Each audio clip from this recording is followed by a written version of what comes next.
The Utah Symphony now comes down to the Norda Center over at UVU. And on Tuesday, April 19th, and that's after our semester has ended, but it's so fun, I want to do it anyway. The Utah Symphony is going to be doing Sherlock Holmes and the Case of the Missing Maestro. The orchestra is ready to begin their concert and discovers the maestro is missing. Thankfully, the world's greatest detective is available and agrees to take the case. All the musicians are suspects as Sherlock Holmes investigates each instrument family to deduce who is behind this mystery. And I think that sounds so fun. And so I want you to let me know if you want to go. I'm going to get group tickets. We have season tickets, so I already have my seats over there. But I called to find out about getting group tickets. I can get the tickets, people, for $10 or $12. Wow. In a group like that. Okay, and it says Sherlock Holmes and the Case of the Missing Maestro features classical as well as modern orchestral favorites, while teaching the audience about the different instrument families of the orchestra. Do you think Sherlock Holmes will be able to solve that mystery? We hope so. So let me know if you want to go, and I'll have a sign up in the classes to send around, and then give me your, we'll say $12, and if it ends up being 10, I'll give you. It's Tuesday, April 19th, after we've ended Elder Quest. Well, you know what? It's at 7:30 at night, and I'm not getting a bus or anything, so you'll just have to do your own transportation over to the Norda Center. Any other questions? Does that sound fun or what? Yeah. Okay, thanks. Okay, so from what Brent just said, how many people would be interested in going? There you go, Brent. Looks like 20 plus. If any of you would like to try something a little bit different, if you're having trouble hearing up here, if you take your phone, go to Zoom and join our Tuesday class, you'll be able to hear the sound. The people that are joining us right now from home that didn't want the meal are able to hear without any problem. Okay? It's only you guys that are having the problem. So if you want to join the Tuesday class, you'll be able to, I would put earbuds in your phone, and you'll be able to hear what's going on. Would anyone like to use my phone? It's connected in right now. What's the number? Okay. Do you want to talk? Okay. All right. Usually I can talk pretty loud when I need to talk pretty loud. So we have 4 Elder Quest tours going this year. And the first one will be the Logan Festival Opera and Musical season. And they have a fabulous season this year. And we would love to have you join us. They are doing Man of La Mancha, The Magic Flute, She Loves Me, and Joseph and the Amazing Technicolor Dreamcoat. So some of those you've seen, some you may not have. She Loves Me is a smaller show, and so that one will be in the Utah Theater. But we are so excited to share that with you. And those of you who have gone with us to Logan know it's a relaxed, fun trip. We eat, we shop, we go to plays. They have informances an hour before the show, so you can know a lot about it before you go, and it's wonderful. And so we would love to have you join us. We are getting to the point we have to purchase the tickets. So if you haven't joined and you want to go, we need to make sure you join, because we have to get those tickets or they won't be there. So it's to crunch time on that one. The dates on that are July 28th to the 30th. And as everybody knows, we end the trip by eating at Maddox in Perry. as we come back. So that's always a fun thing too. But it's one that if you want to sleep in, you can do that. We're not rushing you. We don't have shows until the afternoon. And so, you know, come and join us. It's a lot of fun. And then we've had some people ask us, is the Rhine River cruise still available? And it is. Last year, Alan Kill taught a class on the Rhine River area, and he is going to be there. He will be doing some lectures for us. And so he will be there, but we will be starting in Switzerland, going to France, Germany, and ending in the Netherlands. So we would love to have you join us if you would like to, because it is still available. It's available until the cruise ship sells out with Viking. So we're on a Viking long ship there called the Auruna. So Joan is going to do the other two tours, but we have in the back extras of this if you want to grab one. And we also have our website that you can go on to. It would be on these papers so that you can see those tours and more information.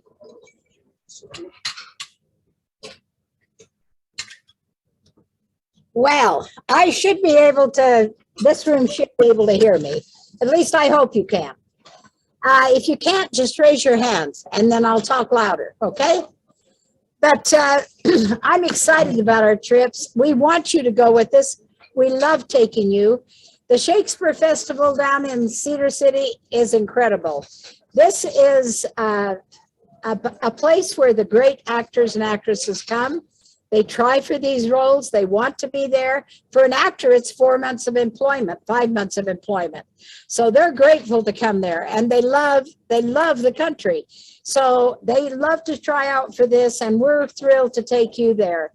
You have a choice of Clue. Most of you've played Clue, or you've seen the movie, or you're going to see the play Clue, or The Tempest. Then you have a choice of Sweeney Todd or Trouble in the Mind. And then you have a choice of Sound of Music or The Tempest and King Lear or Clue. So you can choose 4 shows out of these 6. So you make a choice. We'll make sure you get there. The bus will take you. The bus will pick you up. You're not going to have any problems. Then coming home, we're going to go through Cedar Breaks. We're going to go to Bryan Head. We thought as long as we've got to come home, this is Utah. Why not take the scenic route? Why should we just do I-15? So we're not. Our last trip of the year is in November when we spend the early Christmas season in Branson. We love Branson at Christmas, and we love Branson on Veterans Day. And this is when we're there, the week of Veterans Day. And if there's one thing Branson loves, it's family, it loves faith, it loves friends, and it loves veterans. So they go all out for the veterans. We are taking you to see 7 shows, and I think you will love them. We are also giving you a chance to go to Silver Dollar City if you want to do that. We're also taking you on a train ride into Arkansas because you might want to step foot in Arkansas, and this way you get to take the train. It's a specialized train. It just goes Branson, Arkansas, Branson, Arkansas. So you're going to go to Arkansas and see what Arkansas is all about. We have wonderful guides there with you. You have wonderful shows. You can see 3 Branson shows for the price of 1 New York show. So it's an inexpensive place to go. It's wonderful. You don't have to do anything but get yourself on the bus. We'll take you from Orem to the airport. We'll bring you back to Orem. So this one goes November the 8th to the 12th. We want you in Branson with us. We want you to have fun with us. Hey, people, it's time to live. Too quickly, it passes. And this is one time only. This is just a one-time trip on Earth. So enjoy it as you spin around, okay? Thanks. Bye-bye. Oh, I'm tangled up.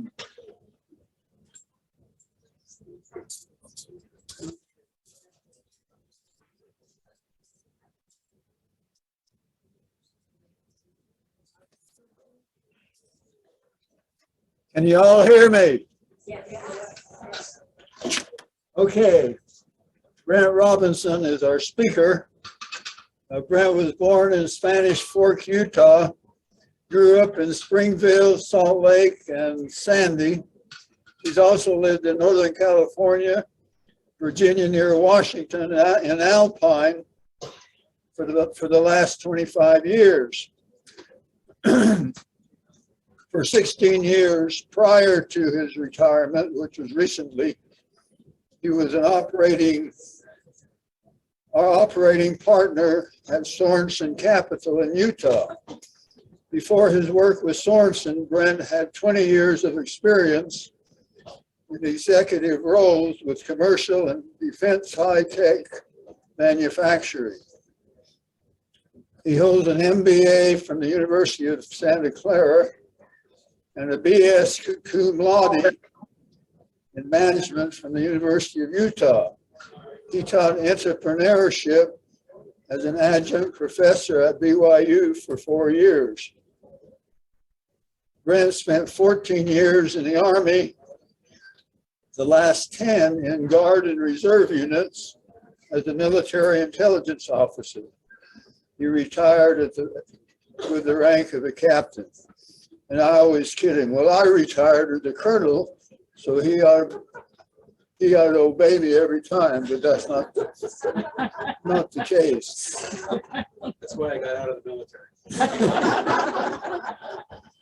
He served as a missionary in Tahiti and Papeete. That's pretty good. Missions and speaks both French and Tahitian.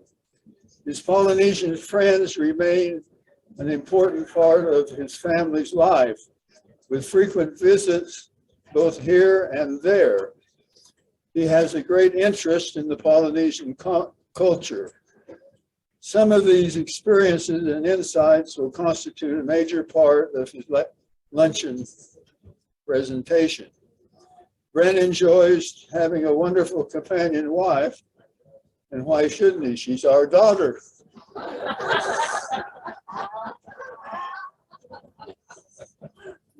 Her name's Carrie. She's right over there. Okay, he's actively involved with family, serving his church, riding horses, boating, BYU athletics, theater, and other outdoor activities. So let's give a raising a good hand for Brent. Sure we'll be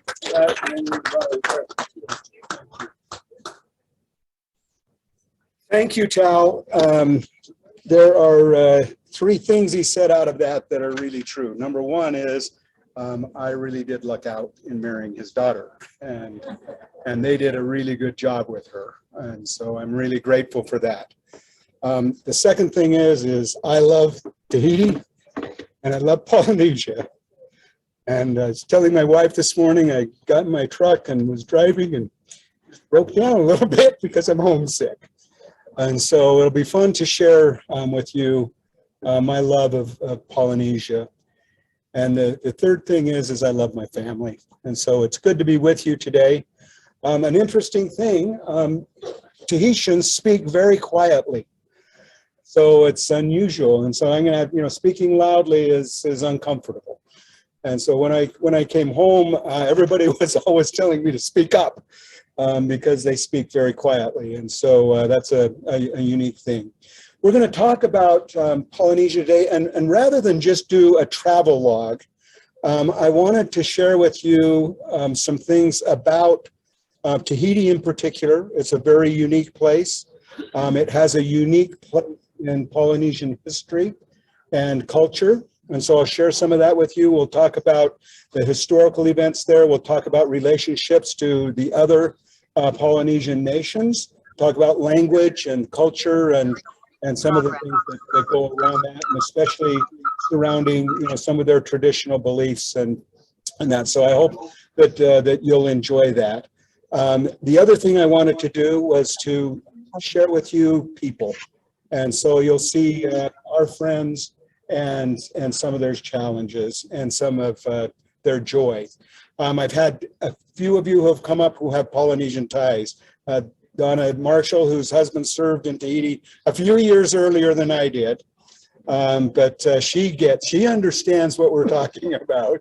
And it was fun connecting with her a little bit about as we had lived on the same islands and had spent some time in some of the same places and knew some of the same people. And then this good sister from Hawaii that I don't know her name, Gwen, and she has a love of Tahiti also. I believe you have a grandmother who is Tahitian, is that correct? No. Just one of those mama ruaus. One of those mama ruaus. And so we've had a good time. We know several of the same people from Tahiti, and unfortunately know some who have recently succumbed to COVID. And so it's a small world in Polynesia, and you'll see that. So let's get started. In Polynesia, you always begin with a greeting. And those of you who have been to Hawaii or around Hawaiians, what do you say when you get together like this? Aloha, right? Okay, well, all of the Polynesian languages have that. So I've got them all up. I've got 5 languages up here. The Cook Islands speak Maori. And so does anybody speak Samoan or Tongan here? Okay. Anybody speak Tahitian? She speaks some. And Hawaiian, you speak some. And does anybody speak Maori? Maori is very close to Tahitian, by the way. What is this doing? Okay. For some reason, I have Zoom. Okay.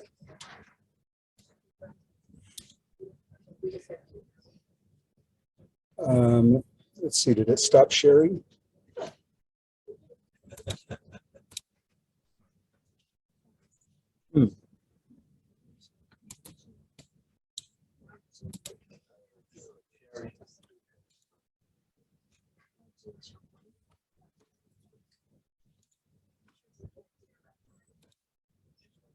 Back up?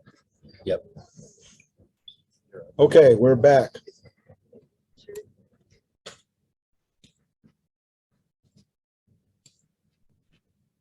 Let's see.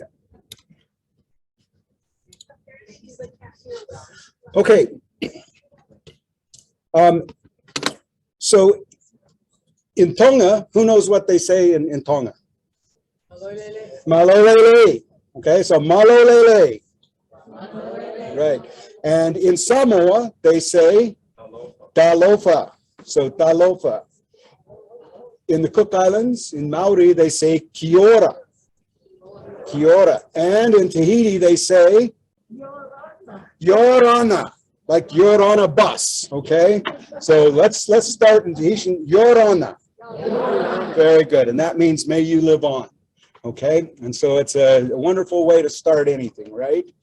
I want to talk a little bit about, man, is there a way to get rid of this this taskbar here? It doesn't want to disappear or minimize. Did it stop sharing again? No, we're good. Okay. Oh, it's not showing. That's good. Okay. We talk about Polynesia, and we generally talk about people from the South Pacific, don't we? Okay, but that's not right, because Hawaii happens to be north of the equator. And so when we talk about Polynesia, we talk about what is called the Polynesian Triangle. That triangle has at its north apex, Hawaii, at its southwest apex, New Zealand or Aotearoa, and on its southeast apex is Easter Island or Rapa Nui. And then on the western edge, you have Samoa and Tonga. And right in the middle of that triangle is the Society Islands or Tahiti, or what we call Tahiti or French Polynesia. Founding, the most of Polynesia came from Melanesia, and they came around 1400 BC and started moving east. They moved eastward into what is now Tahiti and French Polynesia around 300 BC, 200 BC. And then from Tahiti, Hawaii was settled around 300 BC. And so we'll talk a little bit about that trip and how they sailed from Tahiti and why they sailed from Tahiti to Hawaii. The Polynesians, in their ancient and traditional oral histories, talk about this triangle. They don't talk about a triangle, they talk about an octopus. And the head of that octopus is on an island called Raiatea in French Polynesia. Or when you say Tahiti, you mean all of those islands that are in French Polynesia. When I say Tahiti, I'm talking about one island. And so when I say French Polynesia, that's all of the islands. When I say Tahiti, we're talking about the island of Tahiti. So Raiatea was the central island of all of the spiritual things that went on in Polynesia. And in the center here, you see what is called a marae, okay? And a marae is a holy site, or their temple. And it was a place where they would meet. The chiefs would conduct all of their business there. There were parts of that were tapu, which were sacred, and only certain people could go there. And if you went there and you weren't supposed to go there, then you were pretty well done, and you wouldn't get to go anyplace else. They also buried the royalty there, and then they conducted their business there. This marae of Tapuatea, the story is, and the old people there, when I would talk to them, they would tell a story of that all of Polynesia had a stone that came from that marae called an ofai mana, or a power stone.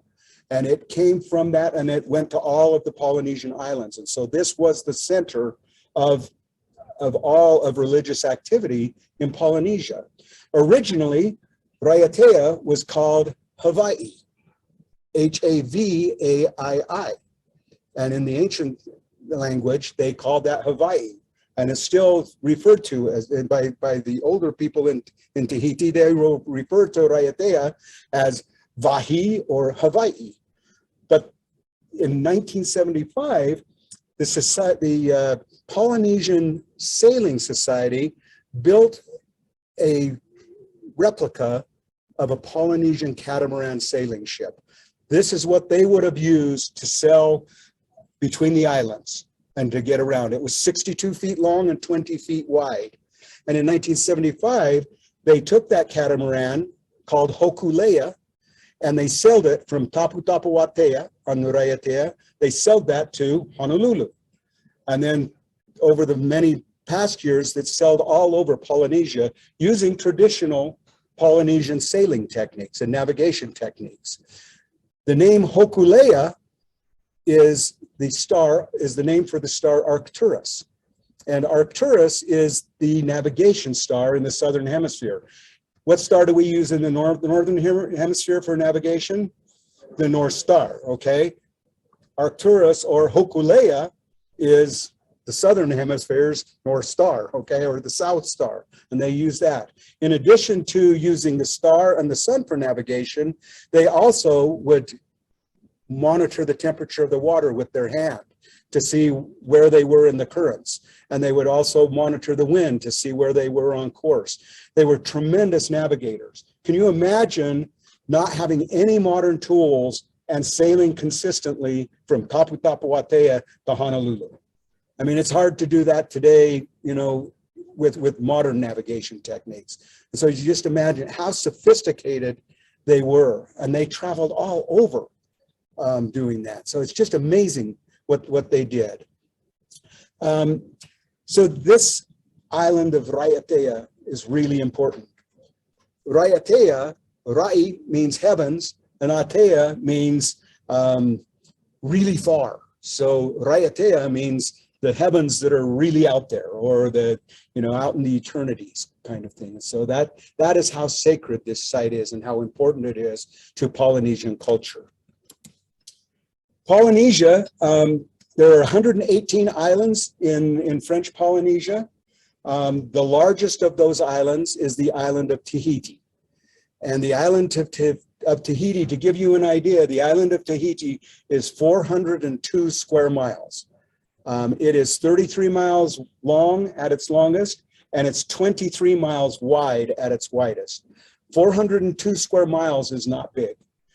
The big island in Hawaii is 4,300 square miles. So that gives you an idea of how small these islands are. They don't create their own weather. When you go to Hawaii, they have their own weather. You've got one side that's a desert, and you have another side that has 600 inches of rain a year. Okay, and so you have that windward and leeward sides that are very, very different. In Tahiti, you don't have that. You do have a wetter side and a drier side, but not like they do in Hawaii. And the nice thing is that you also have winds all the time, almost all the time. There's very few days, a few times in December, which is their summer, when it just gets miserably hot, when it's 95 degrees and no wind and 100% humidity. And so it is not fun on those days, but they're very rare. And the temperatures are normally about like they are in Hawaii. Tahiti and French Polynesia is about as far south of the equator as Hawaii is north of the equator. So they have very similar climates, just opposite seasons, because you're in the southern hemisphere. The other interesting things, if you can see, you can see Raiatea here towards the west, Bora Bora towards the west, and then Tahiti, whose capital is Papeete, in the center of the Society Islands. There's a total of 5 island groups in French Polynesia, and they are the Marquise Islands, which are very, very remote and are in the far north. You have the Tuamatus, which are atolls, and I'll tell you what those are in a minute, on the east. Then you have the Gambier Islands that are on the southeast, and then you have the Tupuai Islands, which are on the west of French Polynesia. There's 3 different kinds of islands, and if you look at the pictures here, you can see Bora Bora, who James Michener said was the most beautiful island in the world, and for good reason. Here's a picture of the mountain, and then also of the lagoons.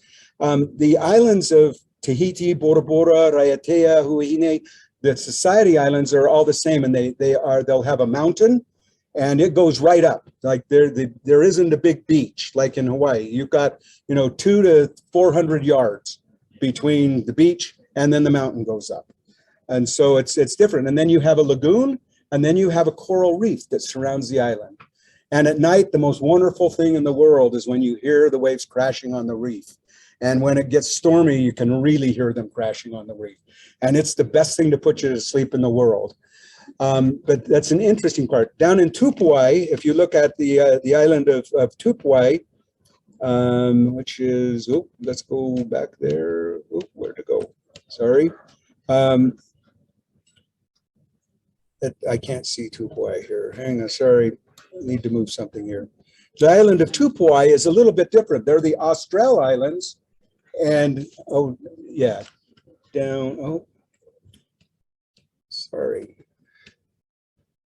The island of Tupuai, they have a mountain in the center, but then they have a very large lagoon and then a coral reef that surrounds them. Tupuai is fairly far south, and they actually grow root crops there. So you can grow potatoes and carrots and other kinds of root crops down in Tupuai.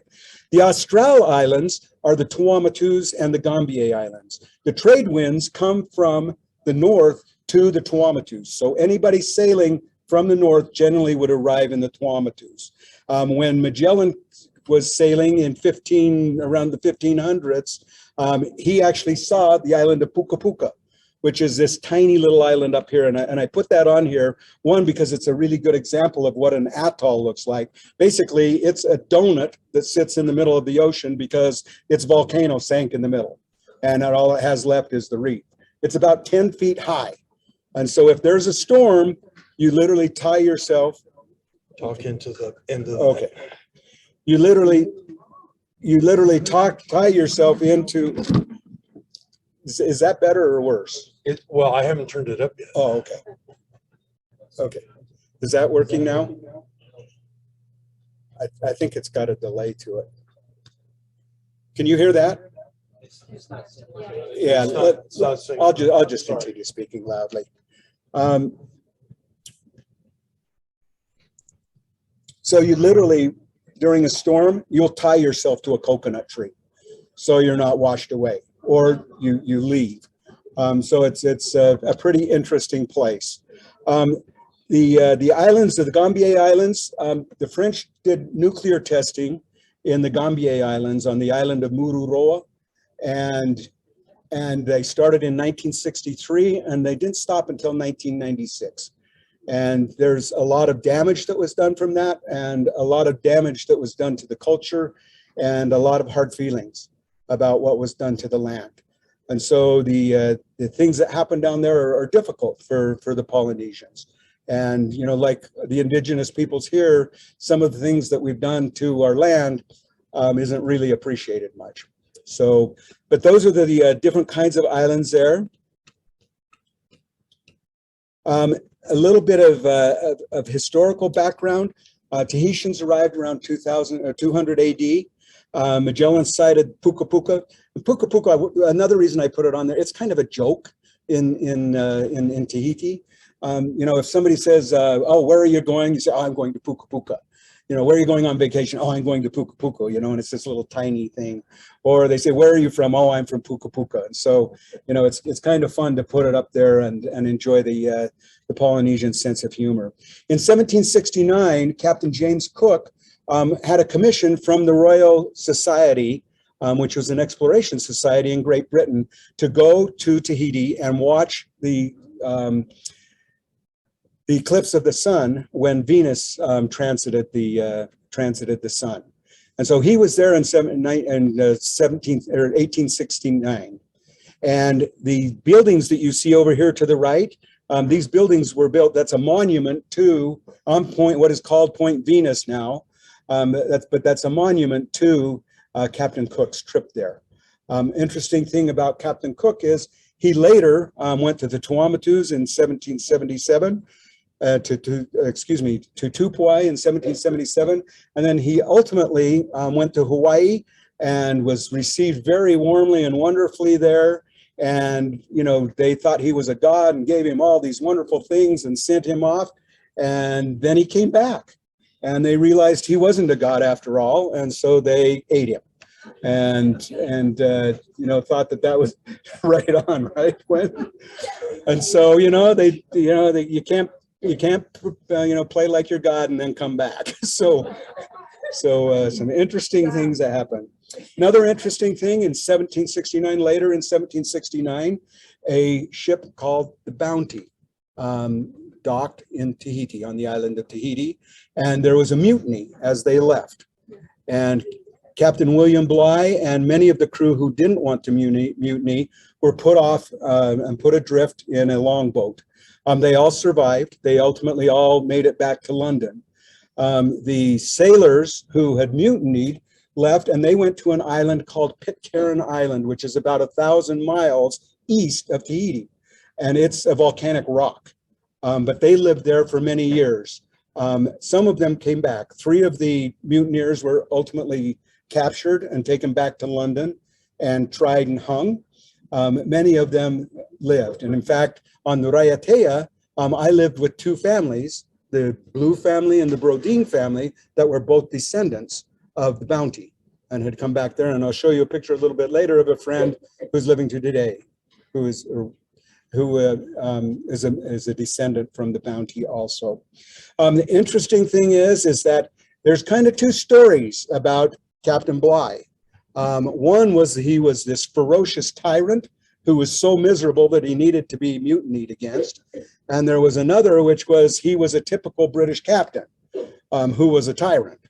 And the big issue really was that the sailors did not want to leave the women on Tahiti. And Tahitian culture is very promiscuous and life was good on Tahiti. And they did not want to leave. And they when they left, and many of them had become attached with women and took them with them to Pitcairn. And so, you know, that's the other side of the story that they talk about. In 1842, Tahiti became a French protectorate. There was a lot of political intrigue at the time. The British had claims in what is now French Polynesia. The Americans had some claims, and the French had some claims. Ultimately, the French exerted their military power and became the government over Polynesia, but many of the Polynesian or Tahitian kings asked either America or Great Britain to intercede and to fight the French and to have them be responsible for them instead of to have the French. In 1885, a French governor was appointed and a privy council was put in place, which made it more of an autonomous council. In 1942, Bora Bora, which is the one that we're all know so much about, the Americans built a very large air base on the outer islands on the coral reefs there, and then they manned and operated that through World War II. The musical South Pacific and the movie South Pacific is all about that air base. That airfield is 2 miles long. And it's amazing to go out and walk on it. There's only a couple of planes that land a day now. And when I was there, we had a plane that got a flat tire. And so we had to stay there for the night because they had to get a tire to fix it. But we walked that coral runway, which was really interesting. And there's still 8 7-inch guns that emplacements on the island of Bora Bora, where, that are left over from World War II. In 1946, French Polynesia was made an overseas territory.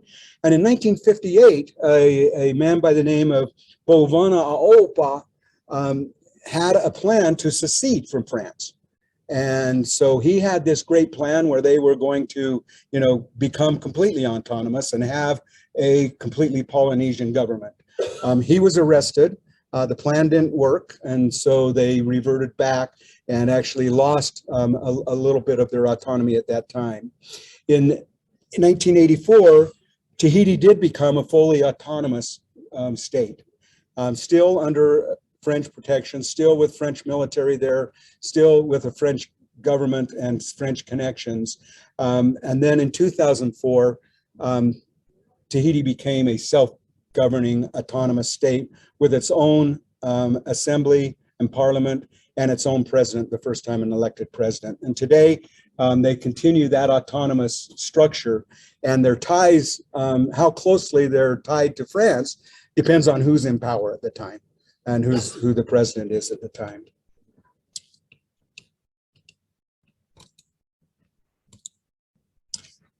Some interesting economic facts about Tahiti.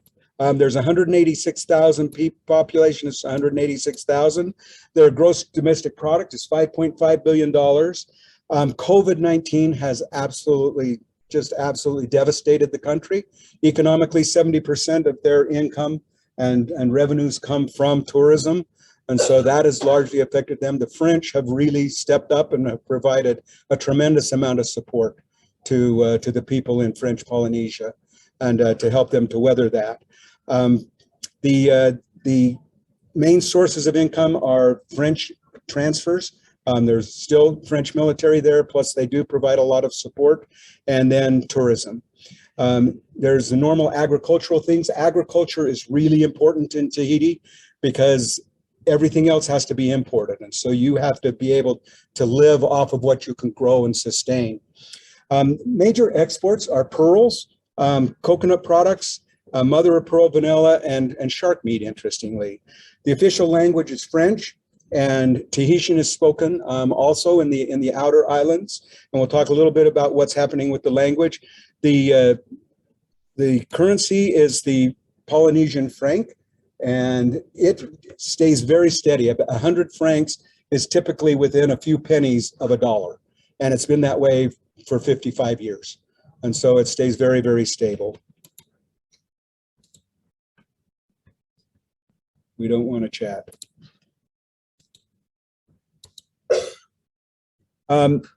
Here's some examples of vanilla on the right here. You can see, quit moving. You can see a vanilla farm. You can see, if you look carefully in the back there, you can see that there's netting surrounding all of the vanilla. Why do you think they have the netting? The birds, okay? As soon as the vanilla gets ripe, the birds come and eat them. And so they they completely surround their vanilla farms with arms. And you can see some of the vanilla beans there.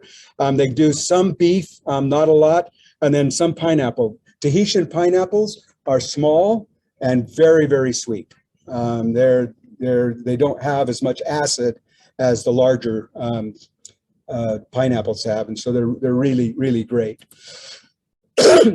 Pearls are very important. The black pearl occurs naturally in Tahiti, but they also cultivate them.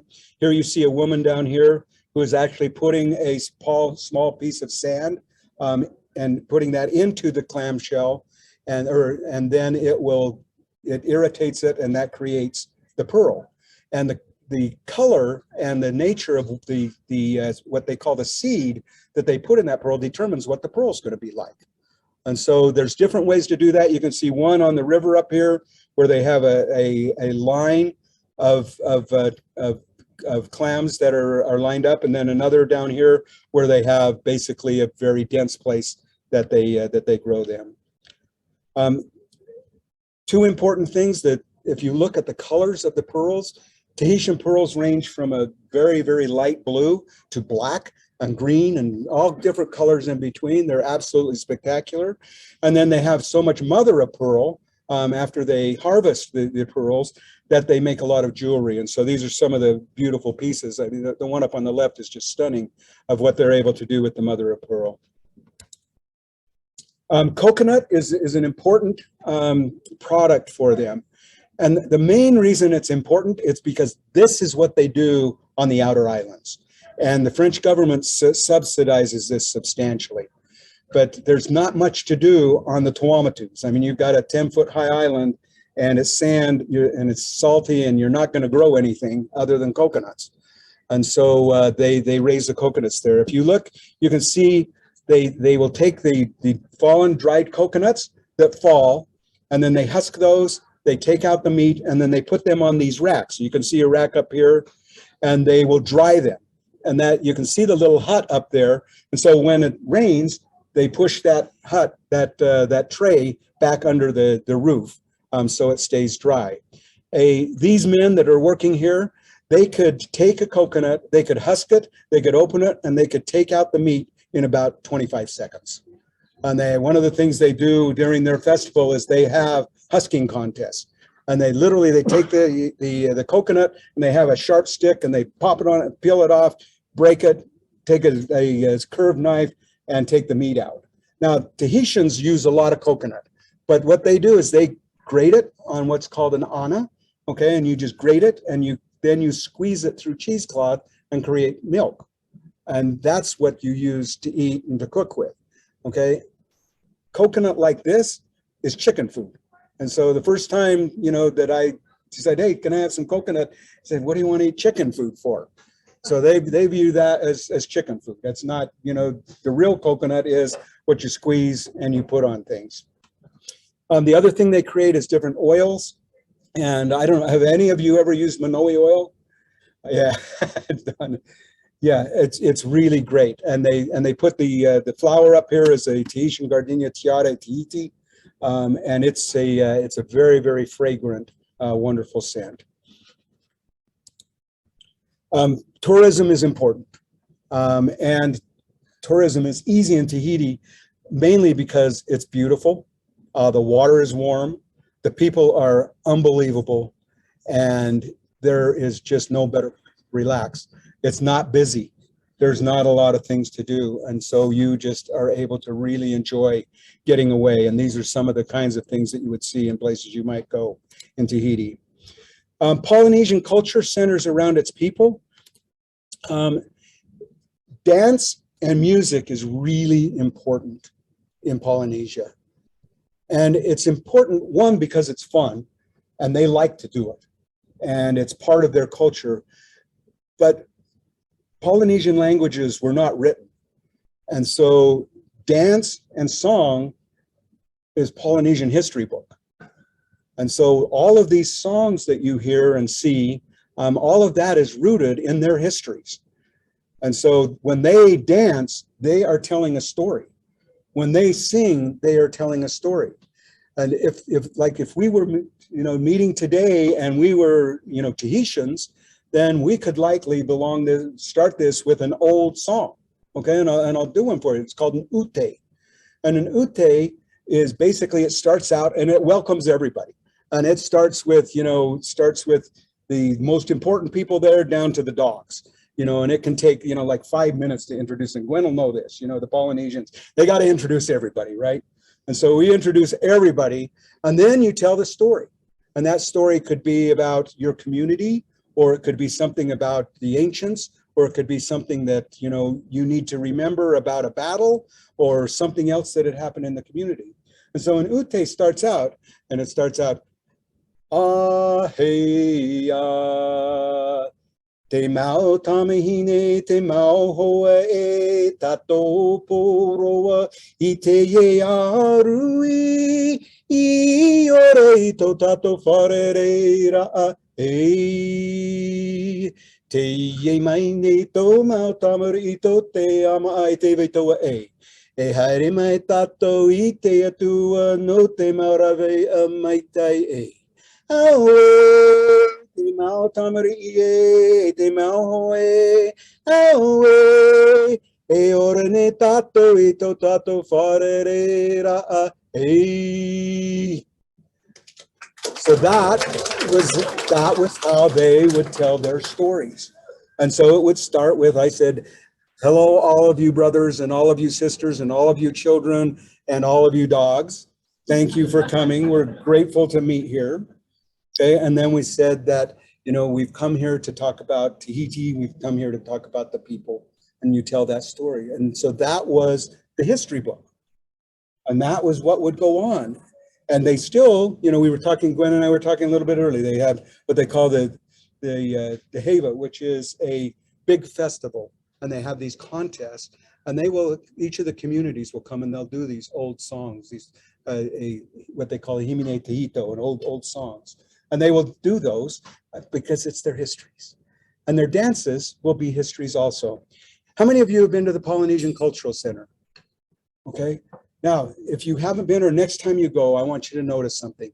Notice the differences in the dance, okay? Because it's so different about what their cultures are.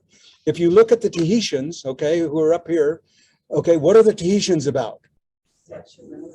Sex, and love, I mean, they're unabashedly, oriented.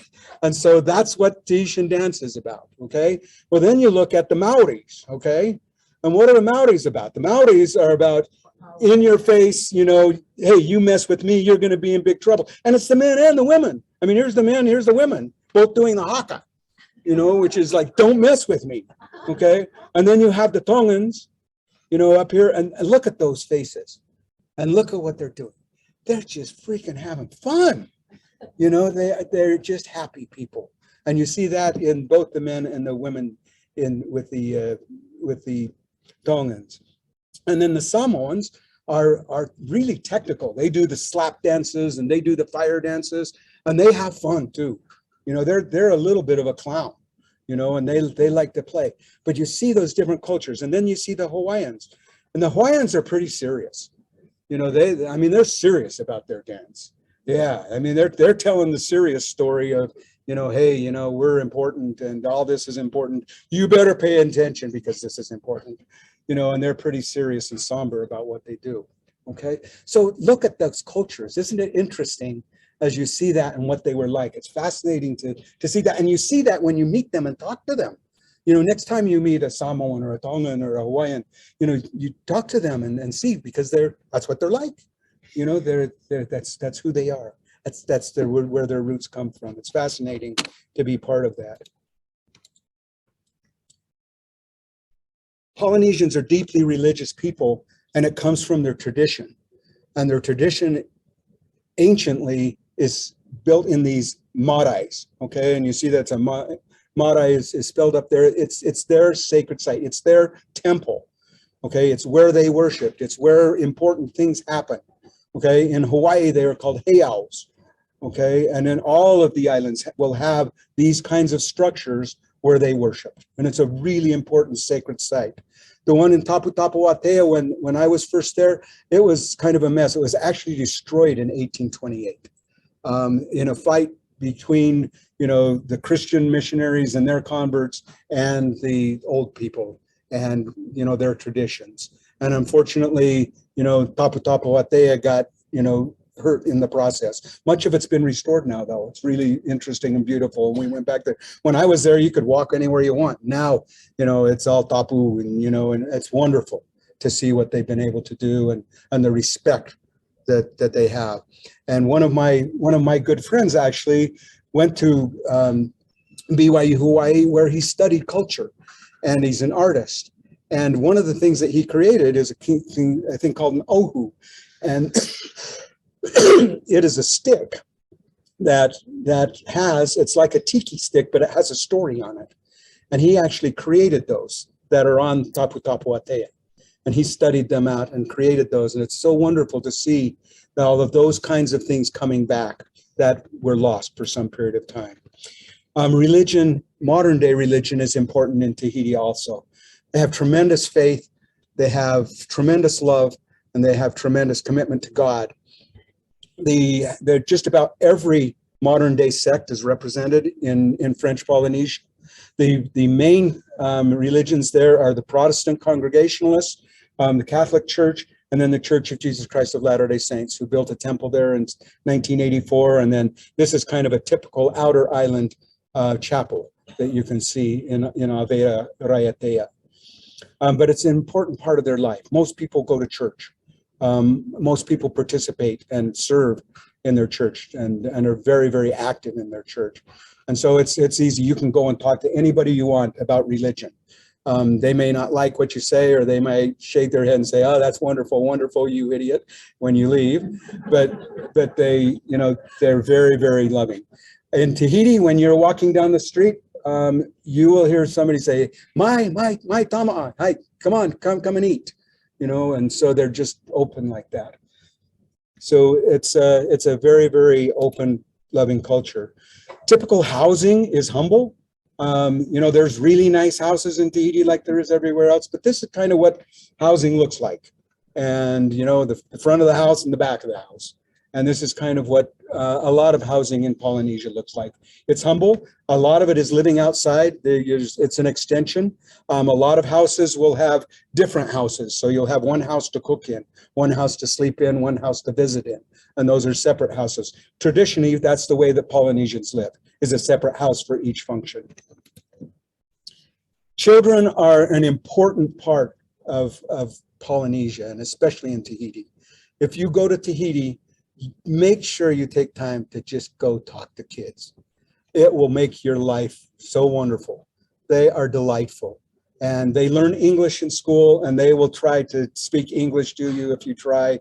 And it's just so fun to be with them. So take your time to connect with them. And all of Polynesia is like that. The children are just wonderful. What makes Tahiti important for me, is people.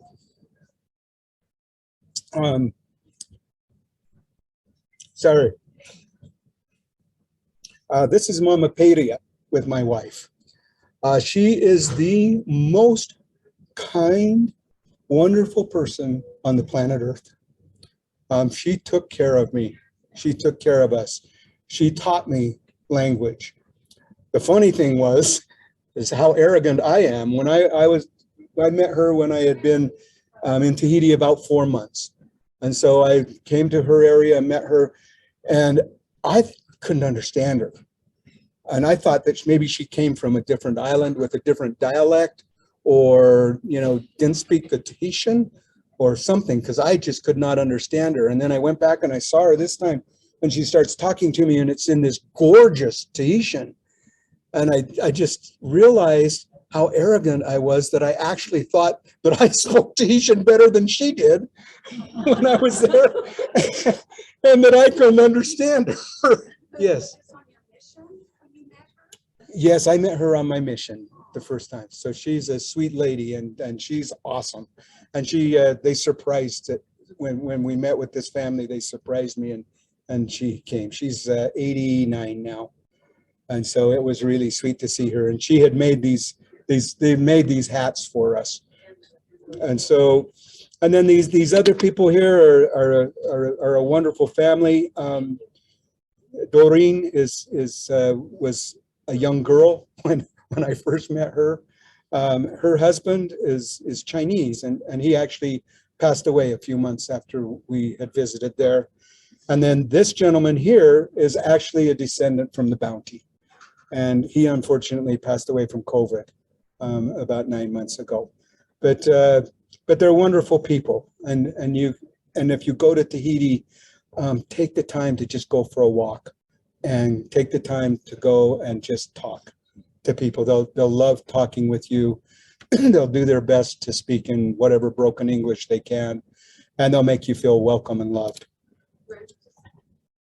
What the hat, that she gave, we often think of those as flowers, but she, the humility and how they'll give you anything. It's just made out of papers and newspaper, but look how beautiful it was the way that she made and gave those to us. Yeah, thanks.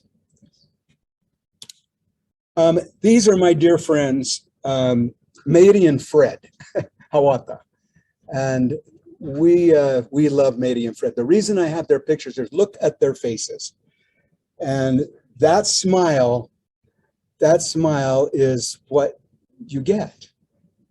They love being outside, and they're the most wonderful people.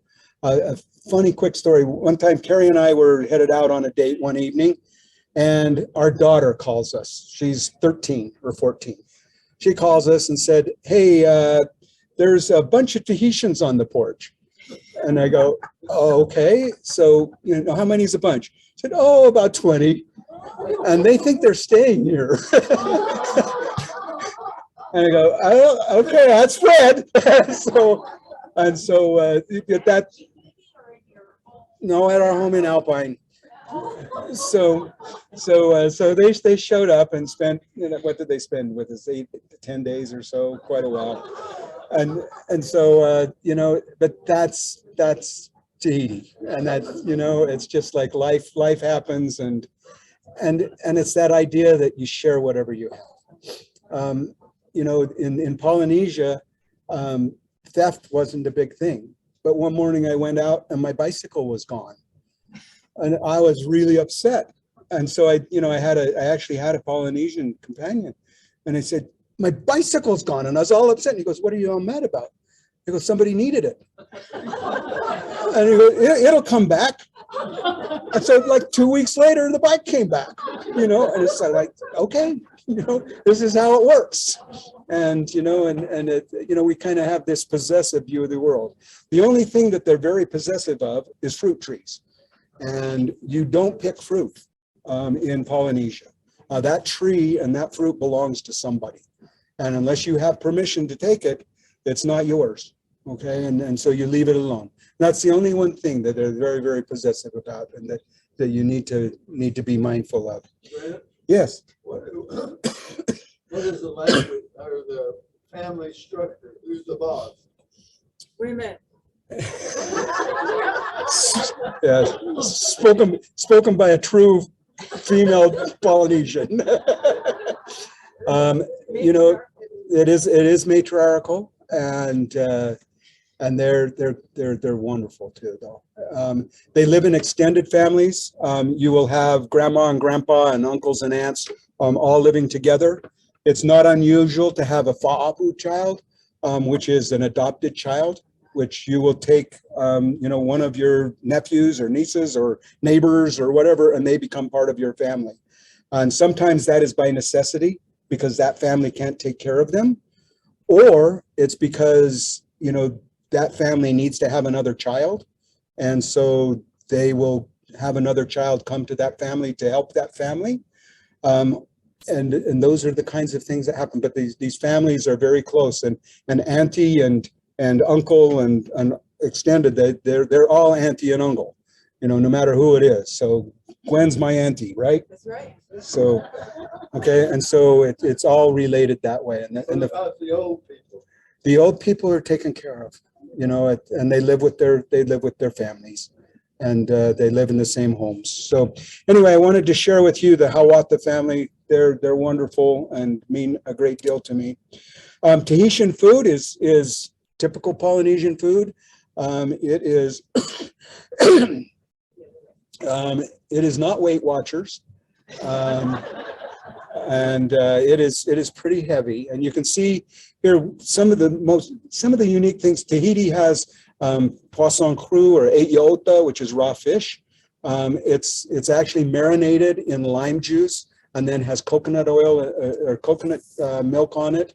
It is like it's celestial food, and so it's really, really good. Those of you who have been in the Latin areas, you would call it ceviche, but it's different than ceviche in how it tastes and how it is. But it is really, really, really good and an important part of their meat. The food down here is they cook in underground ovens like all Polynesians. The Tahitian underground oven is called a hima'a. He means steam or to spray, and ma'a is food. So you put it in there, you build a great big fire, put all the rocks on top, and then you let it burn down. And then you cover that with coconut leaves and coconut fronds, and then you put your food, wrap them in banana leaves or taro leaves or other kinds of leaves, and then you cover that and cook it for a day, including the pig. And so you've all seen, what are they called in Imu? No, but it's a luau's, and yeah, it's a tama'ara in Tahitian. But you've seen a luau. This is a luau. And so this is what you would do. And then these are some of the kind of food. The avocados there are like the size of footballs. And so, they're, and it's interesting because a tree either has a good avocado or a bad avocado. Okay. And you'll go into an avocado grove, and there will be X's on the trees of the trees that have bad avocados. They're bitter. And so you don't eat those. And so that's kind of interesting. And then you have taro and tarua and umara, which is a purple sweet potato that you can get at our stores. But those are the kinds of things that you would eat. Now, up here, this is called Michihuey. And Michihuey is a coconut sauce. It's kind of fermented. It tastes a little bit like buttermilk. Do you like Michihuey, Donna? You don't like Michihuey. Do you like Michihuey? You don't eat. Man, how did you get through life doing that? Well, you like the fish, though. You like the eiota. Okay, we're good with that.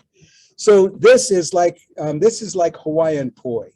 It's you eat with your fingers in Tahiti, and you mix your food with that, and you mix it with the michihuey. Here you have some taro, you have the michihuey, and this is called fafaru. And fafaru is kind of rotten fish, and they take it, they put it in seawater, and they put some things in it, and they let it kind of ferment until it gets stinky, and then you eat it, and it's really good. It smells really bad, but it's really good. And so I assume you don't like fafaru either. No. Won't touch it.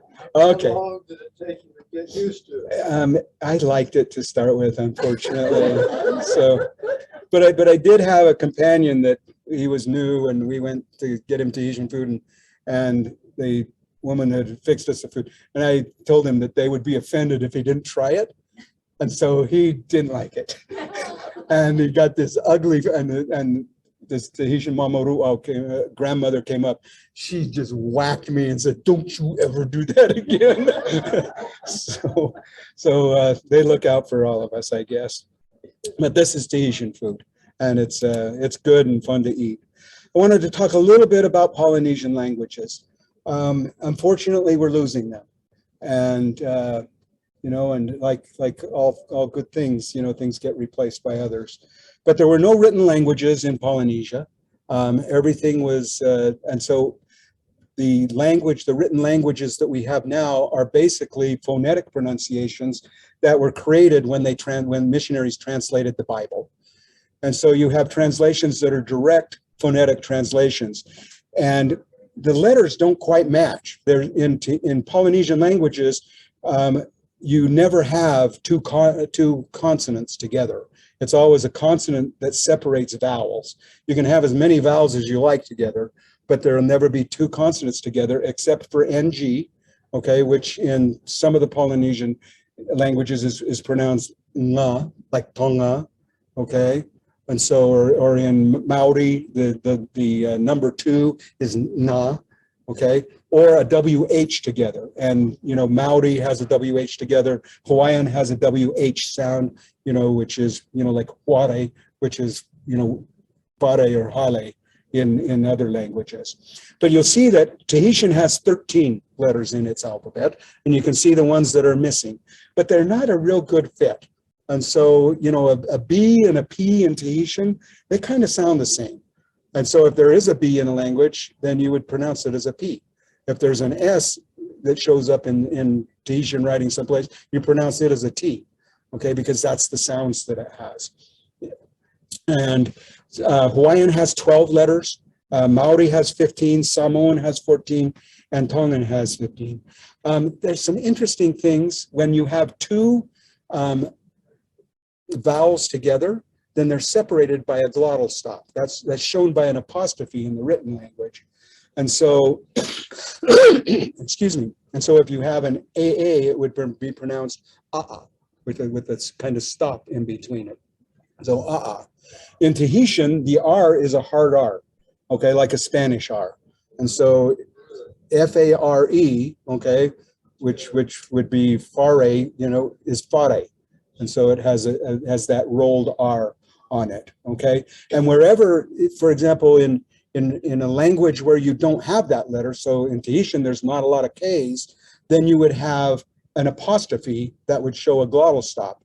So, you know, for example, you take this word mo'ua down here, M-O-U apostrophe A. Well, in Hawaiian, that's moka, okay, which is mountain, okay? But where that doesn't have the K, then there's a glottal stop, so it's mo'a in Tahitian. Now, some interesting things that happen with Polynesian languages. They sound a lot alike, okay? And so the word for chicken is moa. The word for holy is mo'a, and the word for mountain is mo'ua. So you can see you could have some really confusing conversations, and do from time to time, okay? And so, you know, another interesting one is Meidani. Meidani means melon in Tahitian. Well, Meidahi means angel. And so one time I'm sitting and we're giving a lesson, and all of a sudden we're telling the people that we're teaching that a melon from heaven descended. And so, you know, you have those kinds of fun things that happen with languages, and we all enjoy that. I wanted to put up with all Polynesian languages have common roots. Samoan and Tongan are closely related.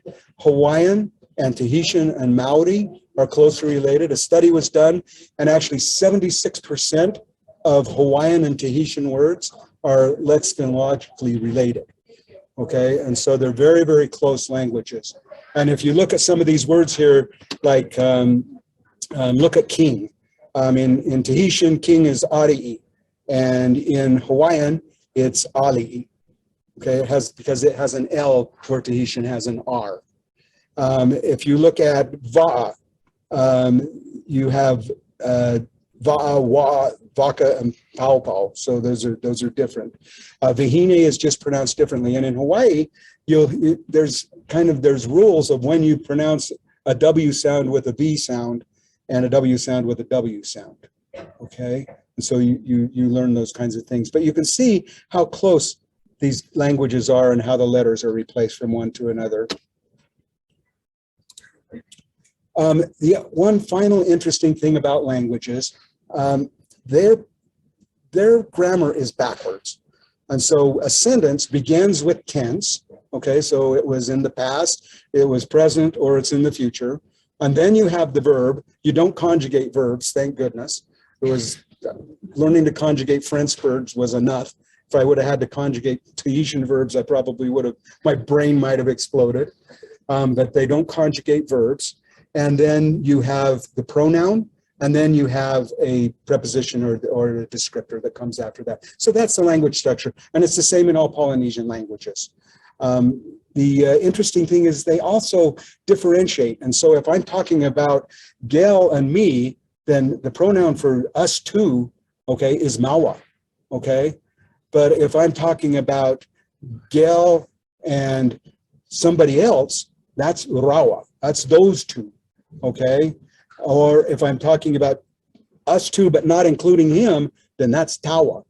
And so it's very precise about who you're talking about. And so if you can see the different language, the different uses here where we're talking about, you know, one person singular or two that's inclusive, two non-inclusive, three inclusive, three non-inclusive. And it's a little confusing to start with, but eventually it's really nice because it's very precise and very clear to speak.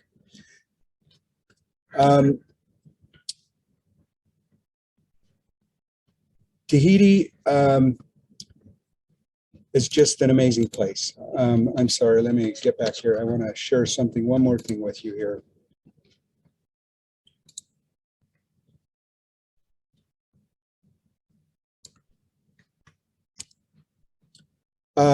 These are important people to me. The family on the left is the Hawata family. That's Fred, Mary, and Brent. And he graduated from Juab High School. Came and lived with a family here and graduated from Juab High School. And we're really proud of him and what he's doing. And then my family on the right there. I just wanted to share with you in Tahitian so you can hear a little bit about the language and just share with you some of my thoughts. You can read along. Tahiti neau o Tahitira. E ta umau ho Polynesia. Mena hinahiro o Tahiti. Hareara, o ora te hinahira a mau, te hinahira a papuroa, I roto I te mawhatu no tau mahoa I Tahiti. O rato o tau tuawhare, I tau ohana. E maururu muri ore noa wau. No rato. E re te rawea I te ha maururu I rato. No te rato here, e no te rato arofa iau. And maururu yoto. Thank you. What questions could I answer for you?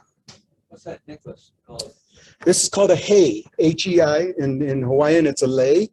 But it's, and whether it's flour or made out of, this one's made out of shells. Whether it's flour or shells, it's a hei or a lei.